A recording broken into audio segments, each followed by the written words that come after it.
आगामी लोकसभा निवडणुकीच्या पार्श्वभूमीवर आज अमरावतीमध्ये जे आहे ते महायुतीची बैठक पार पडलेली आहे आणि या बैठकी दरम्यान जे ते शिवसेनेने जोरदार शक्ती प्रदर्शन केलेले आहेत। अभिजित अडसूळांनी जो आहे तो अमरावती लोकसभा मतदारसंघावर पुन्हा दावा ठोकलेला। आपल्यासोबत स्वतः बोलण्यासाठी माजी आमदार अभिजित अडसूळ आहेत। भाऊ काय सांगणार, पुन्हा तुम्ही दावा ठोकलेला आहे। दुसरीकडे राणा देखील म्हणतात की आम्ही अमरावती लोकसभा मतदारसंघामध्ये निवडणूक लढवणार आहेत। मोठे कार्यकर्ते घेऊन तुम्ही या ठिकाणी आलात, काय सांगणार? आजचा जो महायुतीचा मेळावा झाला आपण सर्वांनी पाहिलं असेल की त्या ठिकाणी सर्व पक्षाच्या नेत्यांची नाराजी ही या ठिकाणच्या असलेल्या खासदार आणि त्यांचे जे मिस्टर आहेत रवीजी राणा यांच्या विरोधात आहे। वातावरणही यांच्या विरोधामध्ये आहे आणि त्यामुळे मला वाटतं की नक्कीच जो सर्वे आहे तो सुद्धा त्यांच्या विरोधात आहे आणि त्यामुळे जोपर्यंत उमेदवारीकडचा बदल होणार नाही तोपर्यंत भारतीय जनता पार्टीचे जे पंतप्रधान आहेत नरेंद्र मोदीजी त्यांना जर पुन्हा जर आपण एका ठिकाणी नरेंद्र मोदीजी पुन्हा पंतप्रधान होण्यासाठी 400 पारचा आकडा जो म्हणतो आहोत त्यामध्ये जर अमरावतीमधून जर खासदार द्यायचा असेल तर जोपर्यंत उमेदवारी बदलली जात नाही, शिवसेनेला उमेदवारी दिली जात नाही।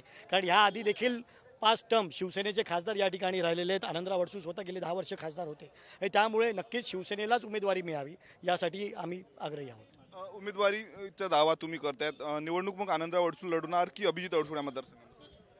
पक्ष ठरवेल, आनंदराव अडसूळ असो किंवा अभिजित अडसूळ असो, शिवसेनाच उमेदवार त्या ठिकाणी देईल यामध्ये काही शंका नाही। त्यांचं म्हणणं आहे की आम्हालाच उमेदवारी मिळणार आहेत आणि सोबत आम्ही 5 वर्षापासून या मतदारसंघामध्ये फिरतोय, विकास कामे केले असे राणांनी दावा केलाय।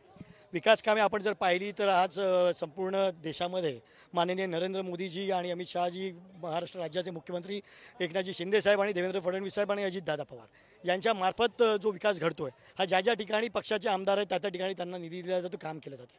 फक्त रस्ते आणि नाल्या फक्त बनवण्यापुरता विकास नको, तर आज बडनेरा शहरामध्ये आणि लोकसभा जेव्हापासून आली तेव्हापासून खऱ्या अर्थानं किती त्यांनी विकास केला, त्या ठिकाणी किती उद्योगधंदे आले, किती कामं आली, यामध्ये जर आपण पाहिलं तर बडनेरामध्ये आज रस्ते आणि नाल्याशिवाय कुठलाही विकास झालेला नाही, फक्त नावारूपाला तेवढा आहे। उलट त्या ठिकाणी आपण जर पाहिलं तर अवैध धंदे हे मोठ्या प्रमाणावर वाढलेले आहेत। त्या ठिकाणी आपण जर पाहिलं तर त्या ठिकाणी चरस गांजा हा ओपनली त्या ठिकाणी विकला जातो, जुगाराचे धंदे त्या ठिकाणी वाढलेले आहेत आणि याला संपूर्ण मला वाटतं त्या ठिकाणचे आमदार हेच याला जबाबदार आहेत आणि त्यामुळे जनतेमध्ये तर त्यांच्या विरोधात वातावरण आहेच। आजच्या मिटिंगला बच्चू कडू आणि त्यांचे सहकारी आमदार राजकुमार पटेल 4-5 दिवसापूर्वीचीच गोष्ट आपल्याला माहिती आहे, जे आक्षेपार्ह वक्तव्य दोघं नवरा बायकोनी केलं होतं त्याला कंटाळून मला वाटतं आज जी माहिती मला मिळाली बच्चू कडू आणि राजकुमार पटेलजी हे दोघंसुद्धा त्या ठिकाणी आज उपस्थित या मेळाव्याला राहिलेले नाहीत।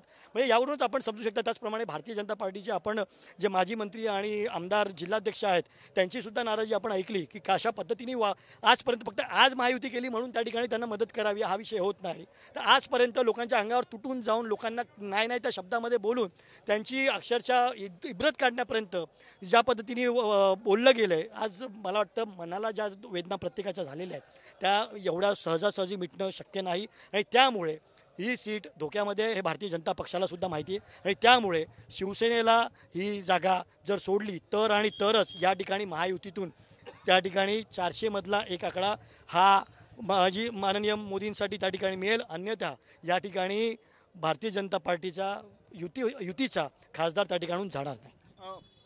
उमेदवारी जर शिवसेनेला मिळाली नाही तर मग तुमची काय भूमिका आहे? जर उमेदवारी जर राणांच्या वाट्याला गेली, यापूर्वी चंद्रशेखर बावनकुळेंनी तसं वक्तव्य देखील केलं होतं, तर मग शिवसेनेची काय भूमिका आहे? आज खास करून सांगू इच्छितो, ज्या पद्धतीने मी सांगितलं महायुतीच्या मेळाव्यामध्ये ज्या पद्धतीने प्रत्येकाने नाराजी व्यक्त केली, ज्या मनाला लागलेल्या ज्या वेदना त्यांना आहेत प्रत्येकाच्या, त्या सहजासहजी मिटणं शक्य नाही आणि त्यामुळे मला वाटत नाही की वरचे जे नेतृत्व आहे ते कदापि या ठिकाणी राणांना पुन्हा तिकीट देतील। दावा काय? 100%। तर होते अभिजित अडसूळ, अमरावती लोकसभा मतदारसंघावर आमचा दावा असल्याचं जे आहे ते त्यांनी सांगितलेलं आहे। कॅमेरामॅन अनिकेत दातोंडेसह मी स्वप्नील उमप, TV9 मराठी, अमरावती।